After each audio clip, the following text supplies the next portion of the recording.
dengan naskah Arwah-Arwah karya W.B.Y. terjemahan Suryatna Aniru, sutradara Adi Siti Astrada Ilmanda, aktor Ajis Fahrulwaji, Fauzan Labib Akoba, Ane Fitriyanti, Elza Puji Rahayu, Naranita Marwani, Topeng Nur Patwa, Restu Hidayat, Suci Rapipa, Yuyung Sumiati. Selamat menyaksikan.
Perhatikan rumah itu.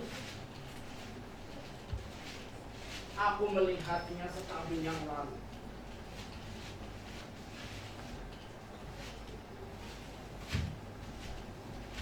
Aku ingat kisah dan leluconnya. Aku ingat apa yang dikatakan si pelayan kepada si penjaga mabuk pada pertengahan Oktober. Tapi aku tidak bisa. Di mana bisa ada lelucon sebuah rumah kalau ambang pintunya dipakai untuk memperbaiki kandang babi? Kau pernah kenal ini? Bulan bersinar di atas jalan. Bayangkan awan jatuh di atas atap rumah. Itulah lambang.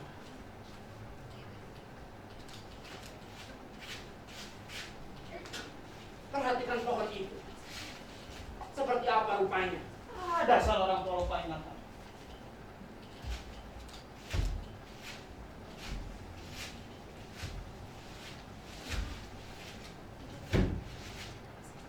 Aku melihatnya setahun yang lalu. Bukan seperti sekarang.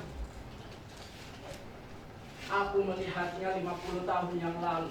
Sebelum petir membelahnya. Daun-daun hijau, daun-daun tua, daun-daun segemuk mentega, hidup gemuk dan berlemak.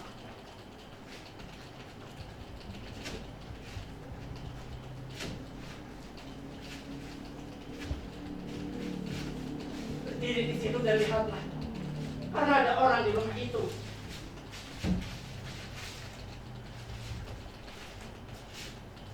Tak ada seorang pun di sini. Ada orang di situ. Lantai sudah hilang. Jendela pun hilang. Dan di mana seharusnya ada atap, hanya langit yang terlihat.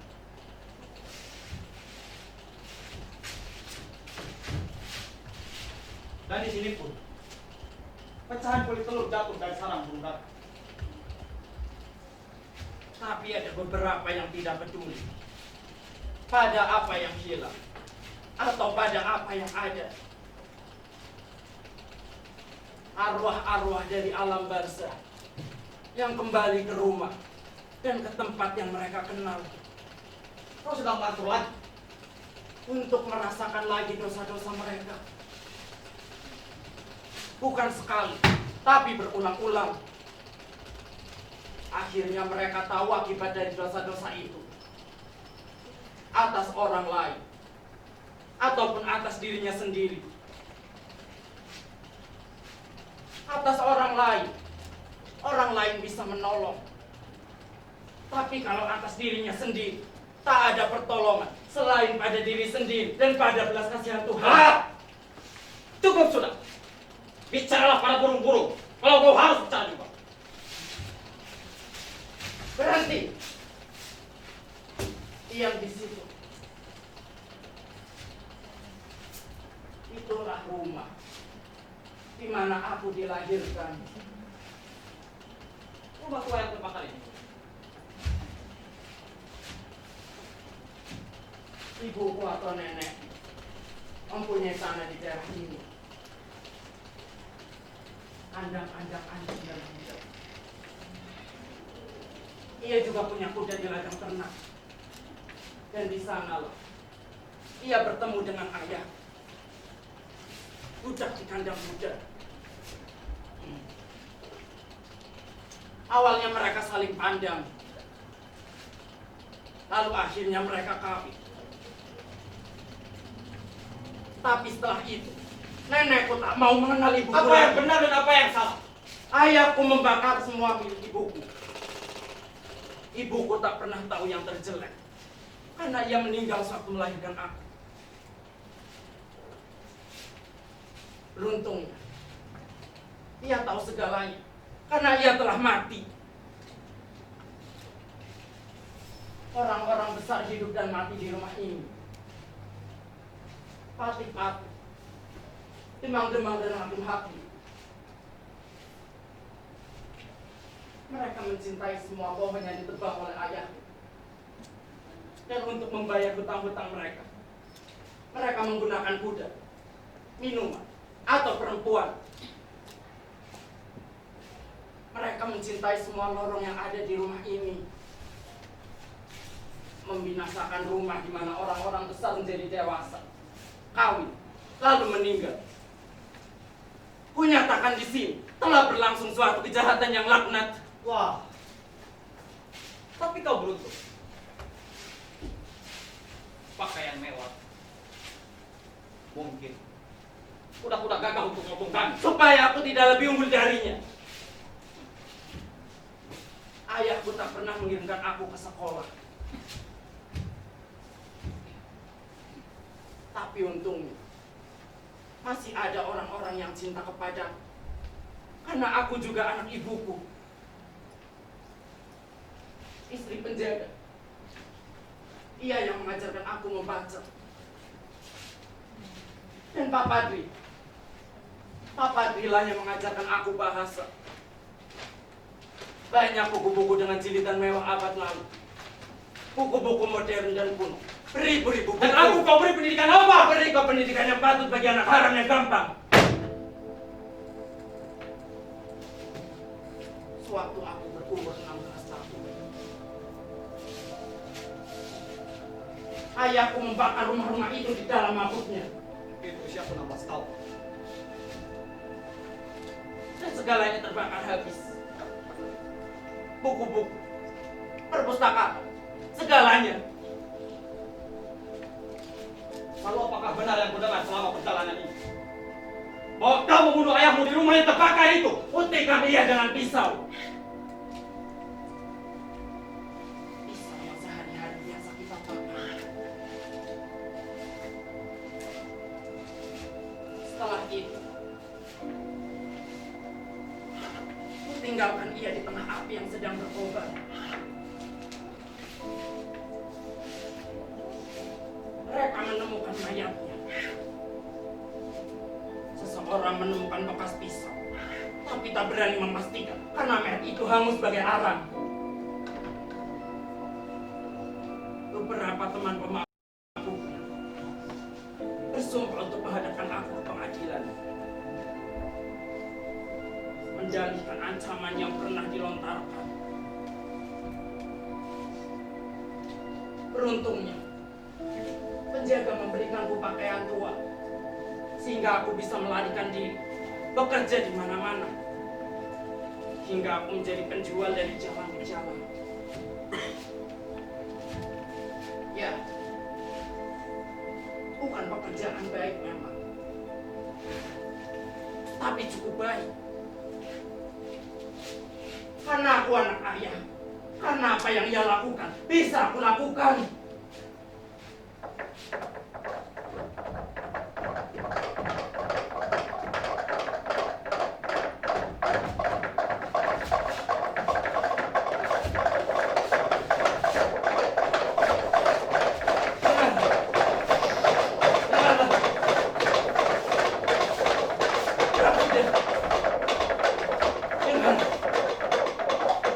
Aku tak mendengar apa. Jalan terus, jalan terus. Malam ini adalah malam peringatan perkawinan itu, atau malam di mana aku dikandung. Ayah sana ibu dari kedai minum dengan sebotol arak di tangannya.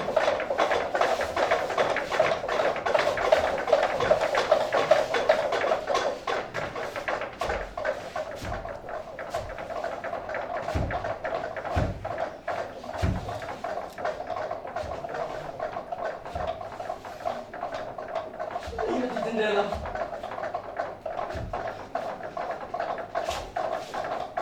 Ibuku berdiri di situ, mendengar. Pelayan-pelayan sudah tidur. Ibuku sendirian. Ayahku pulang jauh di tengah malam karena ia berjudi dan mabuk-mabukan di kedai minum. Tak ada apa-apa kecuali lebah kosong pada tembok. Kau dusta. Kau semakin gila setiap hari.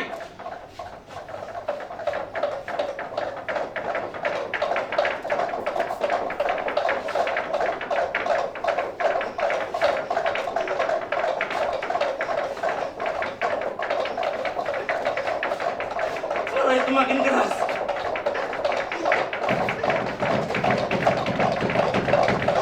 Karena yang melewati jalan bergerigi yang kini ditutup oleh rumput.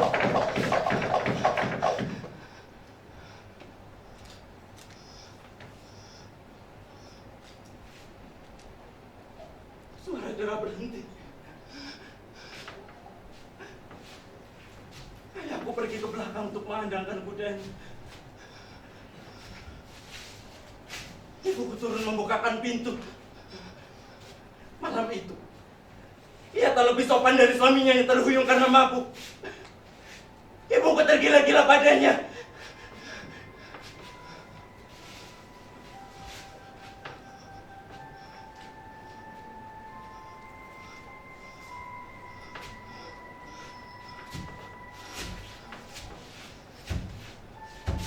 Mereka menaiki tangga. Ibuku membawanya ke tempat tidur.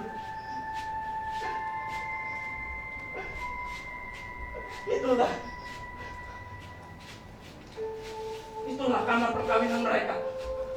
Dan itulah ranjang perkawinan mereka.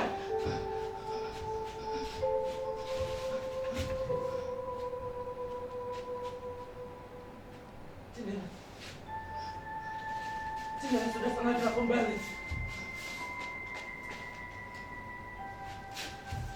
Jangan biarkan dia menjamahmu. Tidak benar bahwa suami mabuk tak dapat membuahi. Dan kalau mulai berhasil, maka kau harus mengambil benih dari pembunuhnya.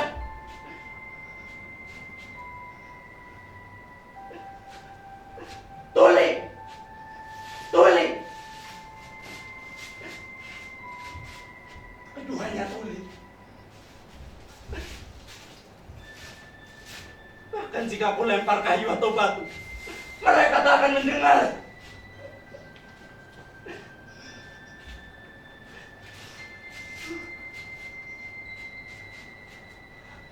Itulah bukti bahwa pikiranku sudah sakit.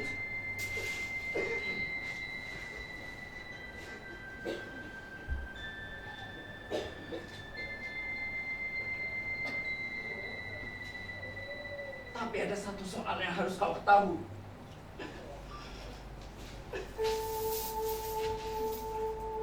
Ibuku harus mengalami lagi semua, bahkan segalanya, didorong oleh rasa sesak. Tapi bisakah ia berkelamin lagi dan tak menemukan kepuasan di dalamnya? Jika ketidakpuasan harus bersama-sama, mana yang lebih kuat? Aku tanpa didikan. Pergilah, panggil Bertulian. Ia dan aku akan menyelesaikan segalanya.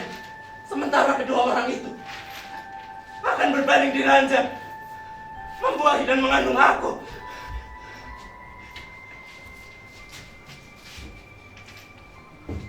Berhenti!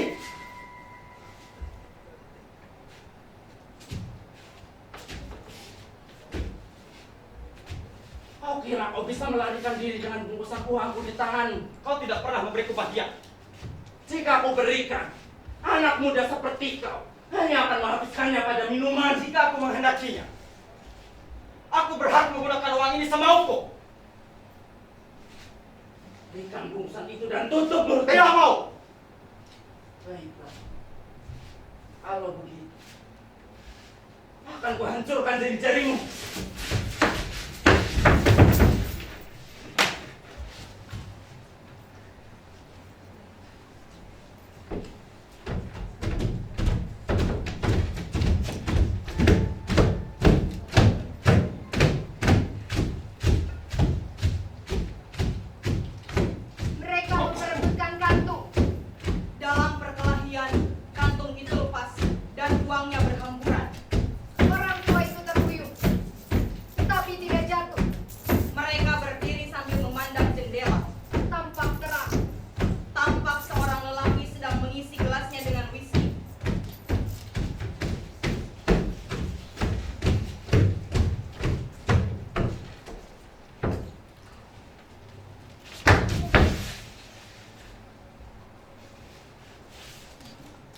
Bagaimana jika kau kubunuh?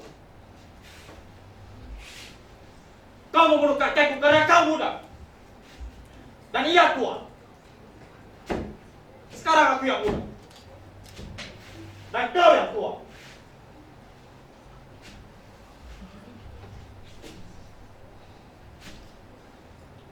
Ini lebih jelas. 16 tahun itu Apa yang kau cekak? lebih muda. Padahal perempuan itu harusnya tahu bahwa lelaki itu bukan macamnya. Apa yang kau katakan?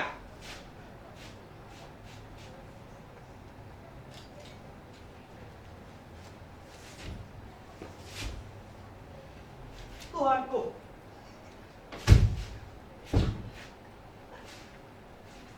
Ya itu terang seorang berdiri di sana. jendela itu terang kembali. Ayahku datang untuk mendapatkan segelas whisky.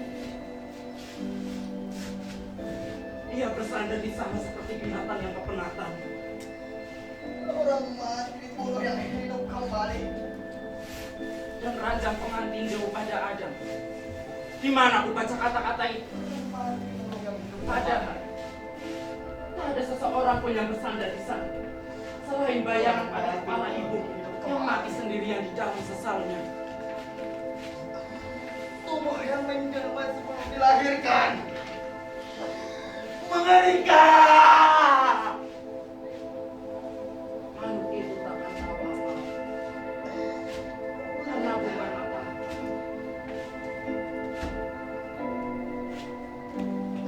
Bahkan jika dibunuh orang di bawah jendela,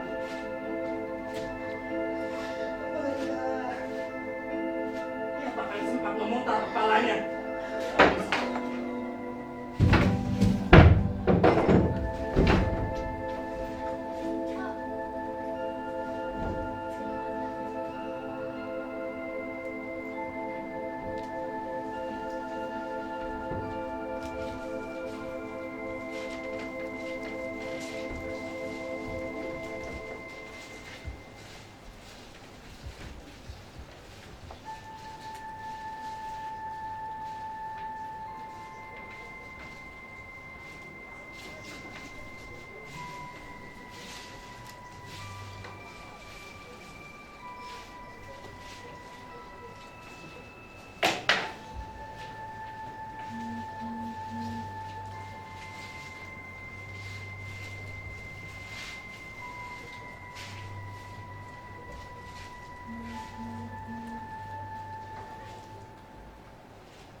Ibuku sayang,